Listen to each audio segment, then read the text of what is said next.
encore au mois d'octobre, un mois qui nous rappelle les moments sombres dans la mémoire collective des Burundais. Le 13 octobre, nous commémorions l'assassinat du prince Louis Rwagasore, héros de l'indépendance du Burundi, et le 21 octobre, nous commémorions l'assassinat du président Melchior Ndadaye, consacré par la nation burundaise comme héros de la démocratie.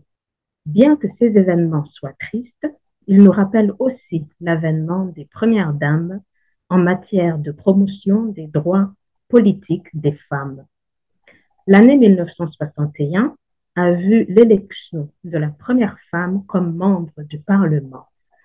Celle-ci ne siégera malheureusement pas, car après l'assassinat du prince Louis Rwagasore, les hommes de son entourage politique ont vite fait de l'écarter,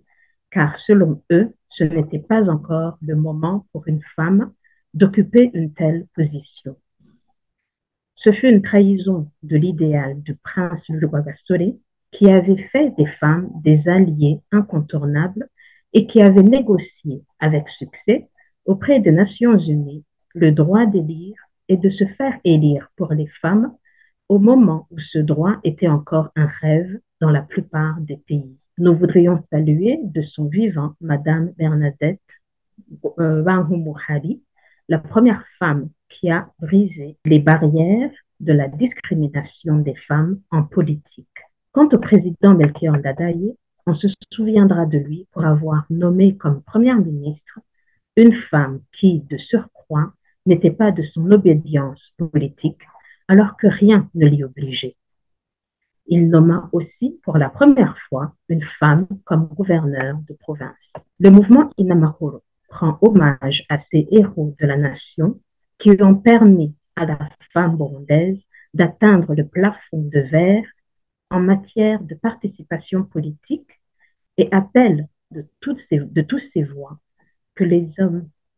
de tous ces vœux que les hommes et les femmes en position de leadership politique aujourd'hui brisent le plafond de verre à tous les niveaux et permettent à toutes nos concitoyennes de vivre pleinement les droits qui leur sont conférés par les textes nationaux et internationaux auxquels le Burundi a adhéré, sans aucune contrainte, en l'occurrence la Convention sur l'élimination de toutes les formes de discrimination à l'égard des femmes. Comme le disait si bien Thomas Sankara, la véritable émancipation, c'est celle qui responsabilise la femme. Le mouvement Inamahoro est convaincu que plus la femme occupera la place politique en toute liberté, plus le pays connaîtra la paix et le développement durable.